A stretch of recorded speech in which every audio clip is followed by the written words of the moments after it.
Amis de TV Wallonie, bonjour. C'est par des températures caniculaires qu'avait lieu à Spa-Francorchamps ce week-end des 18 et 19 août les 6 heures moto comptant pour le championnat de Belgique Supersport Inter et Junior, ainsi que le BMEC ou Belgium Endurance Championship. TV Wallonie y était pour vous.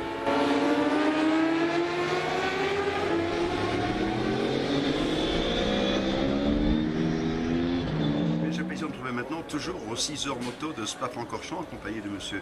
Olivier Hart, organisateur du Belgian Moto Endurance Championship. Pour nous qui sommes des non-initiés au monde de la moto, parlez-nous un peu de ces 6 heures moto et principalement de votre organisation. Oui, bonjour tout le monde. Donc, les 6 heures moto, c'est vraiment la course phare du championnat BMEC pour l'année 2012. C'est la 3e édition. Donc ici, c'est vraiment une course où déjà les points comptent double pour tous les teams.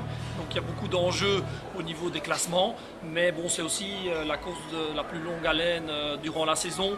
Et donc on a beaucoup d'équipages qui également s'inscrivent juste pour cette course-ci parce que c'est la course de vitesse en Belgique.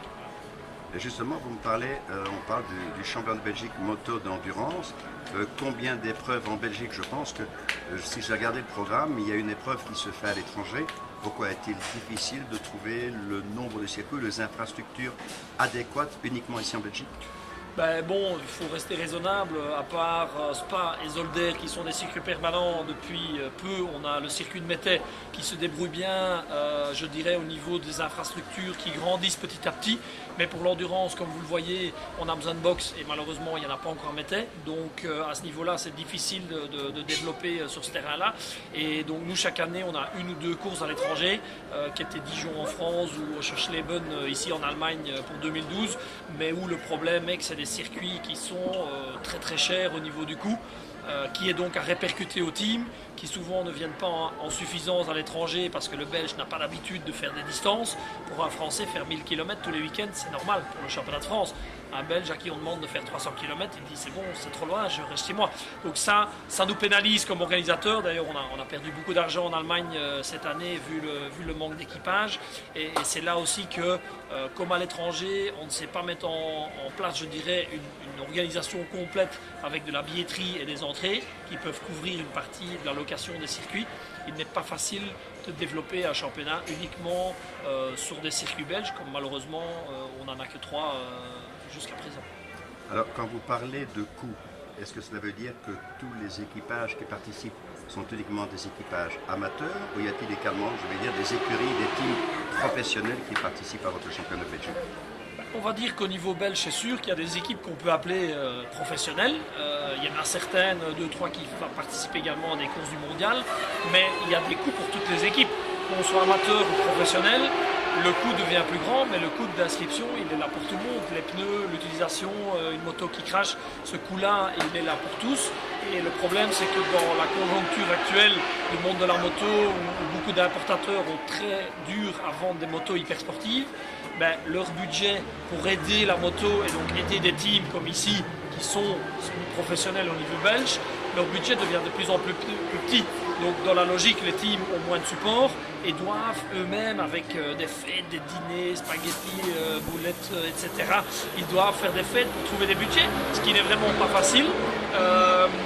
Et ça rend, je dirais, toute la donne. C'est un cercle vicieux en fait. Les circuits sont de plus en plus chers. Le public, qui depuis des années, la vitesse est mal entretenue en Belgique, vient de moins en moins au circuit. Donc on a moins de rentrées, donc le coût d'organisation est payé par les teams, mais qui eux ont de moins en moins de support parce que les importateurs ou concessionnaires qui devraient les aider ne vendent pas assez de motos hyper sportives. Donc les budgets marketing, d'où vient le sponsoring, sont de plus en plus petits.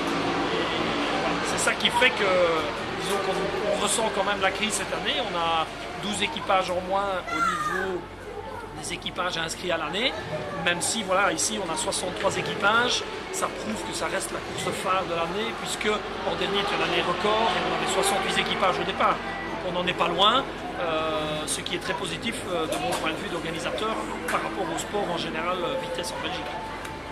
Monsieur Hers, merci de toutes ces informations qui nous ont éclairés. Merci d'avoir accueilli en tout cas TV Wallonie ici à Spa-Francorchamps pour les 6 heures moto.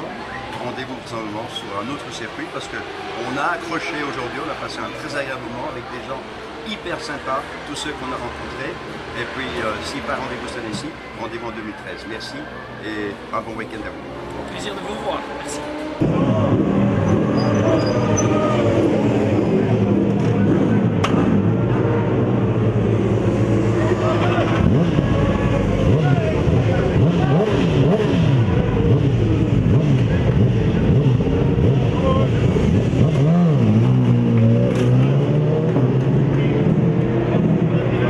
J'ai le plaisir de me trouver actuellement en compagnie de Laurent Curti, team manager de GM Motor Racing. Alors pour nous qui sommes à TV Wallonie des profanes complets dans le monde de la moto, Laurent, parlez-nous un peu d'abord de ce team, le GM Motor Racing, et ensuite quelques explications concernant les différentes catégories auxquelles vous participez ici à Spa-Francorchamps ce week-end. Bien voilà, donc ça fait ici maintenant 3 ans plus ou moins que le team MotoGM a pris sa vie.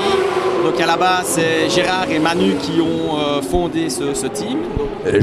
Manu Benali, c'est ça, le pilote, c'est bien ça. Et Gérard Lebeau qui est pilote aussi également dans le deuxième team de l'équipe ici. Donc tous les deux roulent sur des numéros différents, accompagnés de copilotes.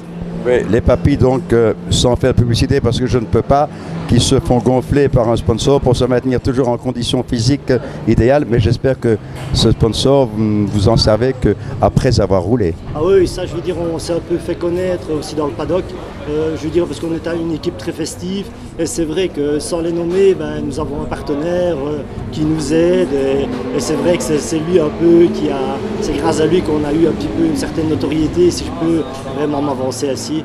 Et c'est surtout la bonne ambiance qui règne dans le team qui est primordiale, je pense, au niveau du GM Motor Racing. Voilà. Manu Benali, vous rentrez à l'instant des épreuves de qualification. Alors, content de cette qualif? La qualif aurait pu être meilleure. Effectivement, on n'est pas encore vraiment au top. Je pense qu'on pourrait encore améliorer quand je crois devant et on est 2-3 secondes qui nous manquent. Mais je pense qu'on va améliorer la deuxième manche. Essayer d'améliorer encore la moto et de trouver encore de meilleurs réglages à peaufiner.